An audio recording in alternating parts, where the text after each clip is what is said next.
우리는 누가복음 18장 말씀을 보겠습니다.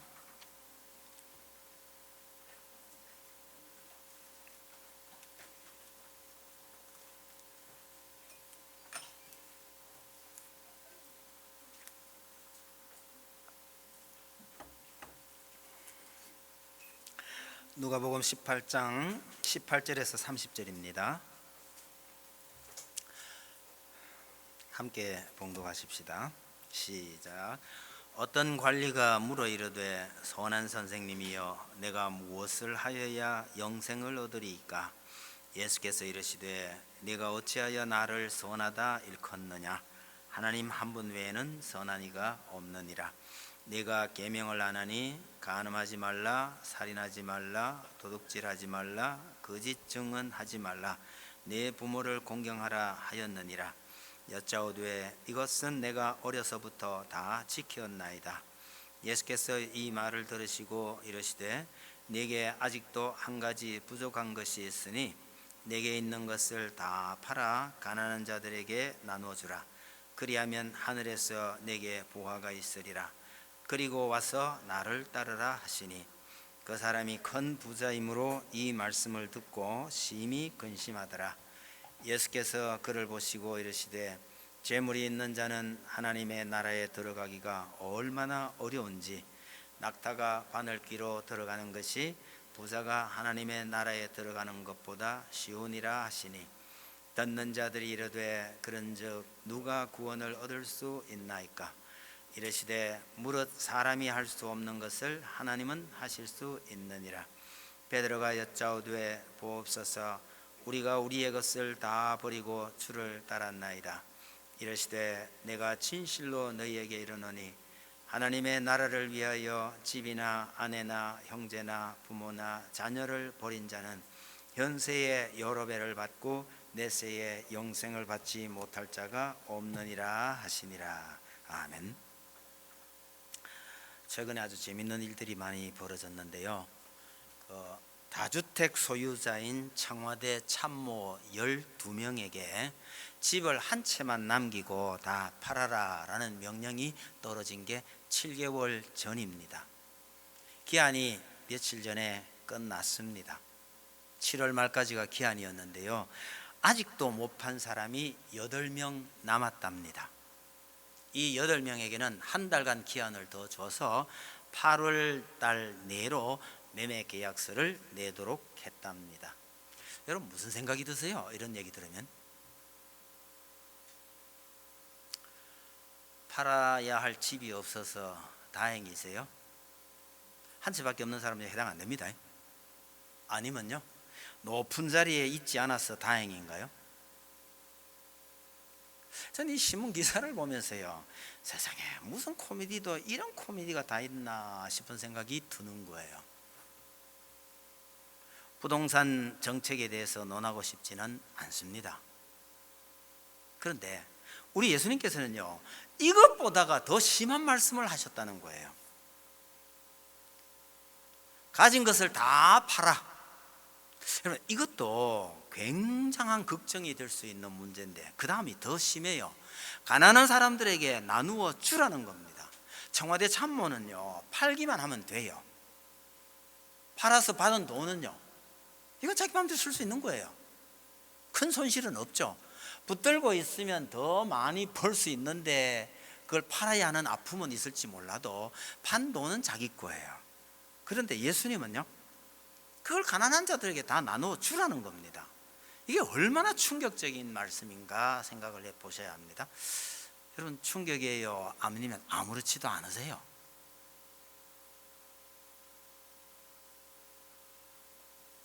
아무 말씀 없으시니까 충격인지 뭐 아무렇지 않은지 잘 모르겠는데요. 여튼 아무렇지도 않다면 축하합니다. 왜요? 이 말씀은 아마도 가진 것이 많은 부자에게 하시는 말씀 아닐까? 나하고는 아무 상관없는 것 같다. 그럼 뭐 걱정할 거 없네, 그죠? 여튼 축하합니다. 여러분 어떤 사람이 부자일까요? 아니 얼마나 많이 가지면 부자일까요? 이 객관적인 기준 없어요. 물론 우리나라에서 부자 소리 들으려면 어느 정도 있어야 된다 한 얘기가 언젠가 한번 나온 적이 있기는 한데 뭐 그건 소용없는 짓이고, 자기가 부자라고 생각하면 부자인 기고 아무리 많아도 자기가 가난하다고 생각하면 가난한 거죠. 아마 우리 교인들은 대체로 가난하다고 생각하시는 것 같아 보입니다. 여러분, 가난하다고 생각해도 외국에 나가시면 조심하세요. 왜?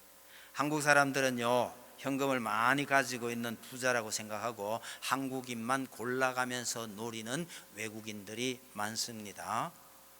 이석천 집사님 오늘 안 계셔서 다행인데, 외국인 경찰도 믿지 마세요. 경찰이 살을 접어놔놓고요, 트렁크 열어보라 했는데 트렁크 열어보니까 거기서 마약이 나왔대요. 그래가 들어가서 엄청난 돈을 물고 나왔는데 뭐 결론은 뻔하답니다. 경찰이 자기가 넣어놔놓고 그것을 발견했다고 해가 잡아놓고 이랬다는 거죠. 주로 뭐 필리핀에서 이야기입니다.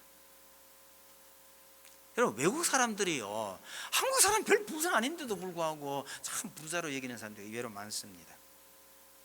제가 서울에서 봤는데요, 유명 연예인이나 고소득자들만 찾는 마트가 따로 있더라고요. 거두절미하고요, 가격표에 동그라미가 하나 더 붙었다고 보시면 됩니다. 특별히 뭐 입구에서 출입자 선별은 안 합니다. 그런데 이 가격표가 사람을 차별하는 겁니다. 우리 같은 사람요, 들어가 봐야 한 바퀴 휙 둘러보고요, 그냥 나올 수밖에 없는 그런 곳입니다. 바로 그 마트 위에 병원이 하나 있었는데, 딸내미 덕분에요, 그 가족 할인 혜택을 받아서 그 병원에 건강검진을 갔다가 그 마트를 보게 된 겁니다. 건강검진을 갔는데 이게 꼭 호텔 같아요. 그리고 호텔 직원 같은 분들이 정말 친절하게 안내를 하길래 처음엔 잘못 왔나 이런 생각이 들었는데, 알고 봤더니요, 그분들이 다 간호사예요. 호텔 직원처럼 참 친절하게 모시고 다니면서 건강검진을 다 하도록 해주더라는 겁니다. 세상에 어떻게 이런 병원이 다 있나 이랬는데 나중에 알고 보니까 정말 놀랐습니다. 여러분, 진짜 부자들을 위한 병원이에요. 어떤 사람이 부자냐? 그러니까 이런 마트나 이런 병원을 수시로 이용할 수 있는 정도는 돼야 부자가 아니겠나, 그런 생각이 들었던 겁니다. 우리 같은 사람은요, 두 번 다시 거기 가볼 만한 곳이 아니더라는 얘기죠. 그런데 누가 부자냐? 새로운 기준을, 성경 말씀을 가지고 한 번 더 제시한다면요, 가진 것을 다 팔아서 가난한 자들에게 나눠주고 나를 따르라 라는 이 말씀이 고민이 되면 부자일 것 같아요. 전혀 고민이 안 되면요, 아니 그 아래 베드로처럼요, 그 말씀을 듣고 신이 나면요, 이 가난한 사람입니다. 여러분, 예수님의 이 말씀대로 만약에 살아야 한다면 우리 그리스도인들은 이 땅에서 아무것도 가질 수가 없습니다. 그렇다면 재물도 하나님께서 주신 복이라는 말씀이나 성경의 부자들은 이게 어떻게 되느냐는 얘기죠. 별로 부자도 아니면서 예수님의 이 말씀 때문에 고민하시는 분들이 혹 있을까 싶어서 이 말씀을 생각해 보려고 합니다. 본문에 부자 관리한 사람이 등장합니다. 참 부러운 사람이에요. 여러분, 이 사람의 어떤 점이 여러분에게 호감이 가는지 한번 생각해 보십시다. 물론 우리 성도들은 뭐 이런 사람 부러워하는 분이 없을 것 같습니다만은 일반적인 얘기로 합니다.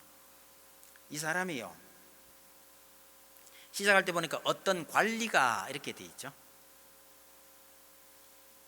요즘 말로 하면 공무원입니다. 그런데 굉장히 부자라는 거예요. 공무원의 부자다. 아마 인물도 참 괜찮지 않았을까요? 대체로 괜찮은 사람들은 또 인물도 괜찮아 보이고 그러니까 막 추측이지만 그렇게 생각을 해봅니다. 오늘날 한국 상황을 감안해 보면요, 거의 모든 사람이 정말 부러워할 만한 사람인 것 같습니다. 여러분, 부자라는 사실에 호감을 가지는 것을 이상하게 여기지는 마시기 바랍니다. 그 이상하게 여길 건 아니에요.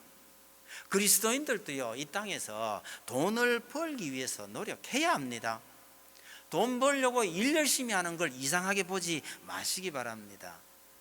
잘못 사용하는 것이 문제지 재물 그 자체는, 돈 그 자체는 전혀 문제가 아닙니다. 여러분, 재물도 하나님께서 주신 복이라는 사실을 기억하시기 바랍니다. 신명기 8장에요, 내 하나님 여호와를 기억하라. 그가 내게 재물 얻을 능을 주셨음이라. 재산을 많이 가지게 되었을 때요, 하나님께서 내게 능력을 주셔서 내가 이런 걸 소유하게 됐겠구나, 그렇게 생각하라는 거예요. 반면에 성경에요, 재물에 대해서 부정적인 말씀이 많은 것은 재물을 하나님이나 사람보다 더 중요하게 여기고 욕심 부릴 가능성이 워낙 높기 때문에 경고하시는 말씀일 뿐입니다. 오늘 이 본문이 그리스도인이 재물을 가지는 것을 거부하는 것처럼 보이나요? 절대로 아닙니다. 성경을 전체적으로 찾아보면 재물 자체를 성경은 전혀 부정하게 여기지 않습니다. 그런 점 감안하면 이 사람이 부자일 뿐만 아니라 관리였다는 점이 참 호감이 갈 만한 요소라는 거죠. 그 다음에는요, 부자이면서 이분이 예수님 앞에 꿇어 엎드렸다는 것, 예수님을 찾아오셨다는 것이 참 괜찮은 사람이란 의미입니다. 주로 가난하고 병든 사람들이 예수님을 찾아왔었거든요. 그런데 이 사람은요, 영생의 문제를 들고 예수님을 찾아온 겁니다. 여러분, 잘 먹고 잘 살 때 하나님을 찾을까요? 아니면 힘들고 어려울 때 하나님을 찾을까요? 예수님을 찾아온 사람들이 대부분 이런 문제가 있어서 찾아왔었단 말이에요. 그런데 이분은요, 그런 문제가 없어요. 뭐 나쁘게 생각하면요, 그런 문제가 하나도 없으니까 이제 이런 문제를 들고 온 거죠. 여러분, 아무런 문제가 없을 때에 이 영생에 대해서 진지하게 고민하고 하나님을 찾아오는 경우는 오히려 더 없다고 봐야죠. 반드시 그런 건 아니지만요. 여러분, 아무런 문제가 없는데도 불구하고 더 열심을 내는 성도는 정말 더 귀한 성도입니다. 이 관리가 그런 사람이었다는 겁니다. 그런데 더 매력적인 점 하나는요, 어릴 때부터 계명을 잘 지켰다고 말하는 겁니다. 여러분, 당당하게 내가 계명을 다 지켰습니다 라고 말할 수 있는 사람이 여러분 그리 많지 않습니다. 더군다나 한국에 그런 말이 있잖아요. 시간 있고 돈 많으면요 꼭 사고 친대요. 믿음도 좋고 재력도 있는 사람인데 계명을 잘 지켰다고 자부할 정도 같으면 그야말로 모범생 중에서도 모범생입니다. 서울에 있을 때 결혼하지 않은 처녀들이 굉장히 많았습니다. 아니, 교회 안에도 믿음 좋은 청년들이 많은데 왜 결혼 안 하냐, 저 중에서 하나 고르면 안 돼? 그렇게 물었더니 답이 뭔지 아세요? 믿음 좋은 청년들은요 대체로 생활 능력이 좀 없어요. 이게 답입니다. 그런 답을 많이 들었어요. 말을 바꾸면요, 믿음만 보고 결혼하지는 않겠다는 거예요. 먹여 살릴 능력도 있어야 되지 않느냐. 근데 그게 잘 안 돼서 믿음은 좋은데 잘 안 되겠어요, 이러들 하는 거예요. 그렇게 보면 이 관리는요, 믿음도 능력도 정말 최고 수준입니다. 이렇게 매력적인 사람이 찾아왔는데 예수님의 반응이 좀 이상한 거예요. 마치 면접 보듯이 질문이 많습니다. 예수님께서 다른 제자들을 부르실 때에 그렇게 질문하고 시험 친 적은 없습니다. 심지어요, 세례 요한이 소개해줘서 찾아왔던 그 첫 번째 제자들, 첫 만남에서도요 무슨 일이 있었는지 모르겠지만 이 제자들은 예수님을 거절하고 고향으로 돌아가 버렸습니다. 그랬던 그 제자들을, 제자가 되기 전이죠, 그랬던 그들을 예수님께서 찾아가셔서 다시 불러들이셨습니다. 그런데 이 관원에게는 너무 어려운 과제를 주시고는 결국은 돌아가게 만드신 겁니다. 처음부터요, 예수님은 이 사람을 제자로 삼으실 의도가 없었던 겁니다. 여러분, 이렇게 매력적인 사람의 질문에 예수님의 첫 대답은 책망 같아 보입니다. 19절 보세요. 예수께서 이르시되 네가 어찌하여 나를 선하다 일컫느냐? 하나님 한 분 외에는 선한 이가 없느니라 이러시죠. 예수님을 하나님의 아들이나 구세주로 인정하지 않으면서, 다시 말하면 그냥 일반 선생으로 생각을 하면서 함부로 선하다는 말을 사용해서는 안 된다는 뜻입니다. 뒤집으면요, 말씀을 좀 바꾸면 먼저 예수님을 메시아로 인정하고 질문하려면 하라고 책망하신 것이나 마찬가지입니다. 더 이상한 것은 20절입니다. 어떻게 하면 영생을 얻겠습니까? 그랬더니 20절 요약하면요, 계명을 지키라는 거잖아요. 여러분, 믿음으로 구원을 받는다고 믿는 우리로서는 예수님의 이 대답이 이해가 되지 않는 답입니다. 예수님께서 정상적으로 말씀을 가르치시고 있는 게 아니란 뜻입니다. 이 청년은요, 내가 무엇을 해야 영생을 얻으리까? 라고 물었는데 무언가를 행함으로 영생을 얻는다는 생각을 하고 있으니 그 수준에 맞는 답을 해주고 계시는 겁니다. 예수님은 물론이고 다른 사도들도요, 훗날 이렇게 가르친 적이 없습니다. 바르게 가르치고 있는 것이 아닙니다. 이 부자가 잘하고 있다고 생각하고 자만하고 있는 자에게 약간 삐딱하게 지금 말씀하고 계시는 거예요. 그런 생각이 잘못된 것임을 깨우치시려는 것입니다. 바울이나 베드로가 바로 이 질문을 받았을 때의 대답은요, 믿으라 였거나 아니면 회개하라 였거든요. 그 말씀과 비교해 보면 예수님의 의도가 여기에서 드러나는 거죠. 여러분, 예수님께서 이 사람에게 요구하신 것이 계명을 지키라고 하는데 그 계명이 여기서 말하는 게 십계명 같아 보이세요? 이것들이 십계명에 주로 들어있기도 합니다만은, 여러분, 십계명은 둘로 나누면 앞에 4개는요 하나님에 관한 계명이고 뒤에 6개가 사람과 관련된 계명입니다.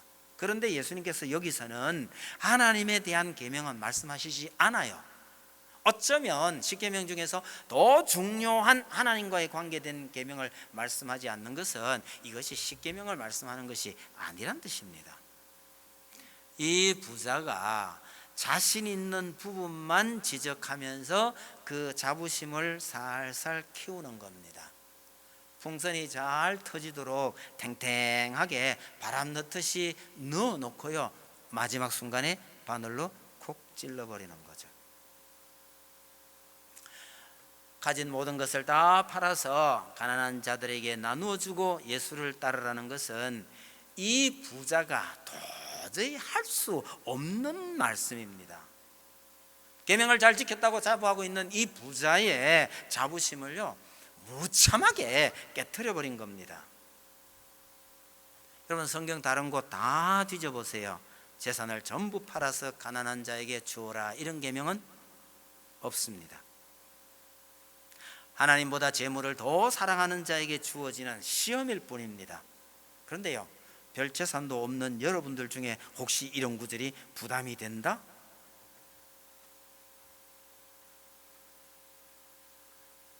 좀 웃어도 되는 이야기입니다. 여러분, 이 말씀이 은혜가 되거든 그렇게 하세요. 부담이 되거든요. 왜 예수님께서 이런 말씀을 하셨을까 생각을 좀 해보세요. 누군가가 이 말씀을 따라서 봐라, 예수님께서 그렇게 말씀하시지 않았느냐, 재산 다 팔아가지고 교회에 헌납해라, 이렇게 말하거든 대놓고 이단이라고 여기십시오. 이단까지는 아닌데 그런 생각이 들면 우리 목사님이 머리가 좀 나쁜가 보다, 아니면요 독해력이 좀 떨어지나 보다, 그 정도로 생각을 하셔요. 부자가 낙심하고 슬픈 기색을 띠고 근심하며 돌아갔습니다. 예수님께서 덧붙이십니다. 부자가 하나님의 나라에 들어가는 것이 낙타가 바늘기로 들어가는 것보다 더 어렵다고 말하니 제자들은 탄식을 합니다. 그렇다면 누가 구원을 얻을 수 있겠습니까? 이러는 겁니다. 아니, 예수님께서 이 부자에게 그 말씀하셨는데 제자들이 왜 탄식을 합니까? 제자들의 생각은요, 예수님의 이 말씀대로라면 아무도 하나님 나라에 들어갈 수 없다고 생각하기 때문입니다. 재물이 있는 자도 못 들어간다면 없는 자는 더더욱 못 들어가지 않느냐, 이런 생각인 거죠. 여러분, 당시뿐만 아니라, 예수님 당시뿐만 아니라 지금도요, 재산이 많은 것을 복으로 여기고 하나님께 복을 더 많은 자라고 생각하는 사람들이 대부분입니다. 하나님께 복을 더 많이 받은 사람도 천국에 못 들어간다면 그럼 누가 들어갈 수 있느냐 말이에요. 제자들이 이렇게 생각하고 있을 때 예수님께서요, 하나님은 하실 수 있다, 이렇게 말씀하시는 거죠. 하나님께서 하실 수 있는 것이다. 우리가 재물이 많고 적고 이래가지고 가는 게 아니다. 이 얘기는 결국 풀어보면요, 하나님을 믿음으로 영생에 들어갈 수 있다, 이 얘기를 하는 거죠. 이게 간단하게 요약해서 믿음으로 간다, 이 얘기입니다. 믿음으로 구원받는다는 이 생각은 예나 지금이나 여러분 쉽게 이해할 수 있는 말이 아닙니다. 쉬운 말이 아니란 뜻입니다. 지금도 마찬가지예요. 여러분, 예수님께서 또 사도 바울이 그렇게 목숨 걸고서요, 믿음으로 구원받는다고 그렇게 가르쳤지만 한 1500년쯤 지나가지고 종교개혁이 시작될 때에 다시 이 말이 등장합니다. 그것은요, 사도 바울이 그렇게 가르쳤음에도 불구하고 언제부턴가 이 말은 또 사람들 기억에서 잊혀지고요, 오로지 행함으로, 율법을 지킴으로 다시 돌아가 버렸다는 뜻이에요. 그러니 이거 다시 원래대로 처음으로 믿음으로 구원받는다는 걸 가르치기 위해서 결국 종교개혁이 일어나는 거란 말이죠.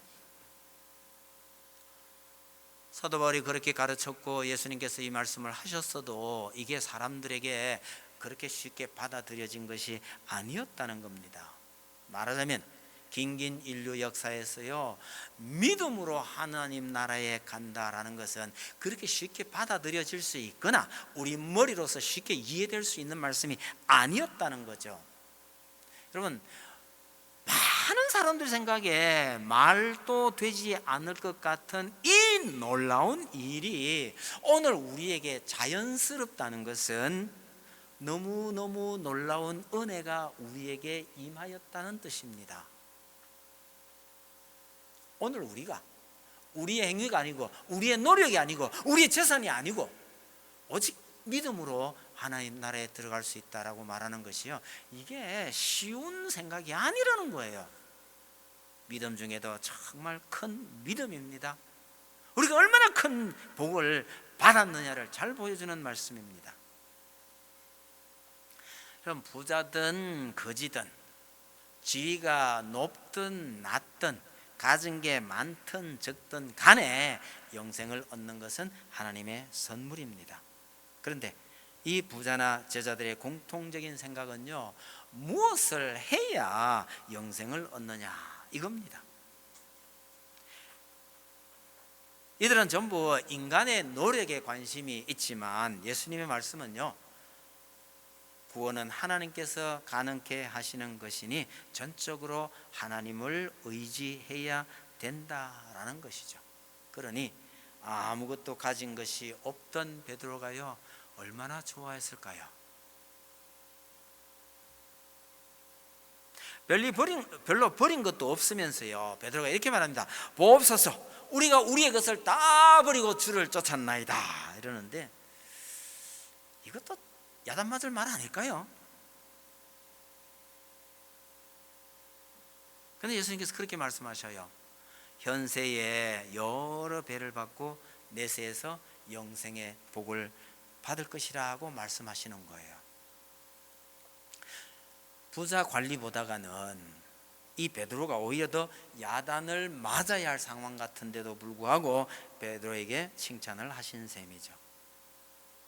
그런데 누가복음에 나와 있는 이 기사와 동일한 기사가 마태복음에도 있고 마가복음에도 있습니다. 그런데 그 내용 뒤에는요, 한마디가, 여기에 없는 한마디가 붙어 있어요.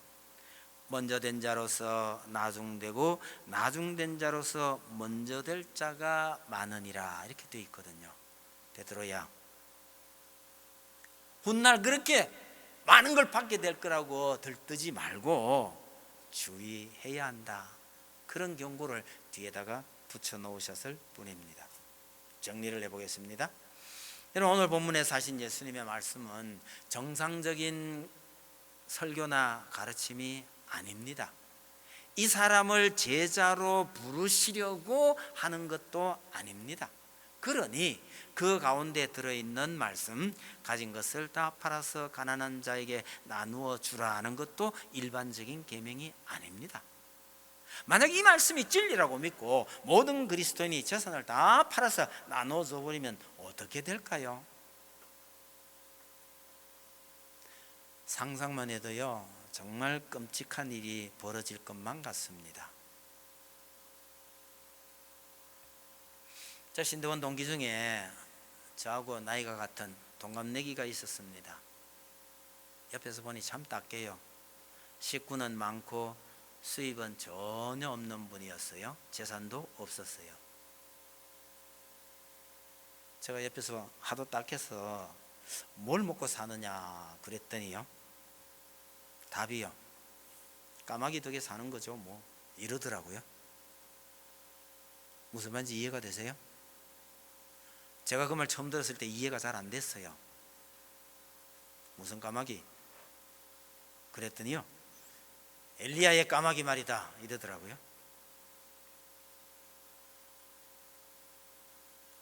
엘리야가 아합을 피해서 시냇가에 숨어 있었는데 까마귀가요, 그 부정한 까마귀가, 부정한 새 까마귀가 아침 저녁으로 먹을 걸 날라다 줬어요. 까마귀 덕분에 산다, 이 말은 십시일반으로 후원을 받아서 살고 있다, 그런 뜻입니다. 졸업하고 얼마 후에요, 시골에 전도사로 있을 때인데 제가 안부삼아가 전화를 했다가 대학 다니는 아들이 요즘 어떡하고 있냐 하고 물었더니요, 등록금을 못 내가지고 부분 수강하고 있다, 이런 얘기를 하더라고요. 전 부분 수강이란 말을 그때 처음 들었습니다. 일반적으로 그런 대학 없어요. 아마 신학교니까 그게 가능했던 모양이죠. 전화 끊고 나니까 마음이 참 무거운 거예요. 내가 도와줄 능력은 없고. 그래서 난생 처음으로 돈이 좀 있는 어느 성도에게 전화를 걸었습니다. 좀 도와줘야 될 분이 있는데 혹시 그럴 마음이 있느냐 하고 물었더니요, 그냥 계좌번호만 불러주세요, 이러더만은요, 시골 교회 전도사의 반년치 사례비에 해당하는 등록금을요 5분 만에 해결해 준 겁니다.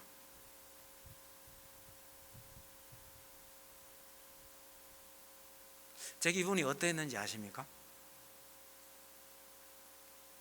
난생 처음으로 딱 한 번 전화해 가지고요, 그분에게 도와준 거 너무너무 감사한데 다시는 나 전화 안 할 거야. 아니, 전화를 하더라도 안부만 묻지 아들 학교 잘 다니나 이거 절대 안 물을 거야.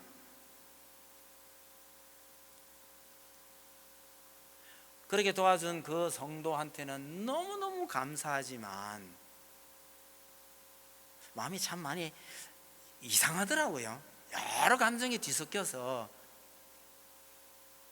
제가 왜 이런 얘기 하는지 아십니까? 그 도움을 받은 전도사님에게는 이게 기적 같은 일이 일어난 거지만 따지고 보면요, 그 정도 여유를 가지고 있는 재물을 가진 성도가 있었기 때문에 생긴 일입니다. 만약에 이런 성도가 없다면요, 이런 기적 없는 거예요.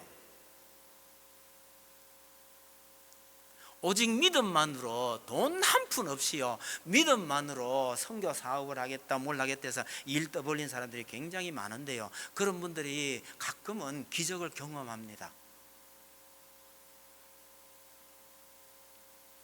그 기적의 밑바탕에 뭐 있는지 아세요? 많은 재물을 가진 성도가 있었기 때문에 기적이 일어나더라는 사실입니다. 모든 기적이 다 그렇다는 뜻은 아닙니다만은 이런 일들이 굉장히 많아요. 그런데 모든 성도가 다 가진 것이 아무것도 없다면요, 이런 기적은 불가능해지는 겁니다. 여러분, 우리 교회가 엘리야만 100명이 있다고 쳐보세요. 까마귀는 없고요.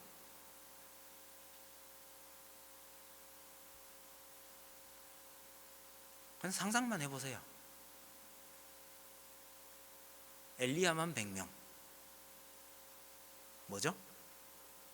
하나님의 말씀을 전하고 이거 하는 데는 탁월한 능력을 지녔지만 뭐 벌어먹고 사는 데는 아무 능력이 없어요.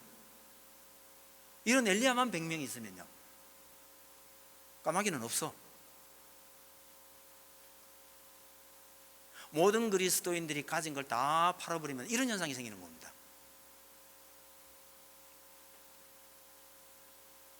까마귀도 있어야 한다라는 것은요, 열심히 노력해서 많은 재물을 가지고 있는 성도들도 있어야 이 성도들이 그 재물을 좋은데 하나님의 뜻에 적합하게 잘 쓸 때에 또 다른 사람에게는 그것이 하나의 기적으로 드러나게 되는 것이죠. 여러분들이 엘리야가 될지 까마귀가 될지는 여러분들이 결정하셔요. 나 엘리야처럼 살겠어. 그럼 엘리야처럼 사시면 돼요. 그건 하나님의 은혜예요. 가진 거 다 처분해버리고 엘리야처럼 살 거야. 은혜가 될 수 있어요. 그런 분에게 까마귀가 뭐라 그럴까요? 달려든다고 말할까요? 여러분, 대학 다닐 때에 정말 신실하게 믿는 친구들이 모여가지고요, 야, 우리 동기들이 이렇게 많은데 이 중에서 목사 하나는 나와야 될 거 아니야. 너 목사해. 대신에요, 너 목사하는 동안에 정말 어렵고 공부하고 힘들 때 우리가 뒤를 다 돌봐줄게. 이렇게 한 사람 목사 시켜버렸어요. 10명이 다 목사가 돼버리면요, 좀 덜 은혜스럽지 않았을까 싶은데요.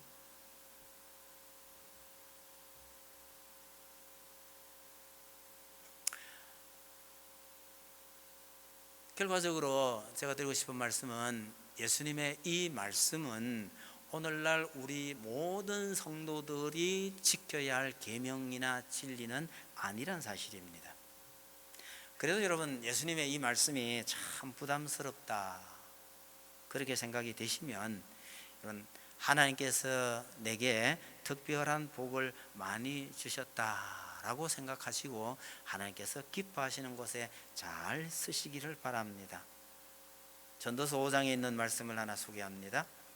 어떤 사람에게든지 하나님이 재물과 부요를 그에게 주사 능히 누리게 하시며 제 몫을 받아 수고함으로 즐거워하게 하신 것은 하나님의 선물이라.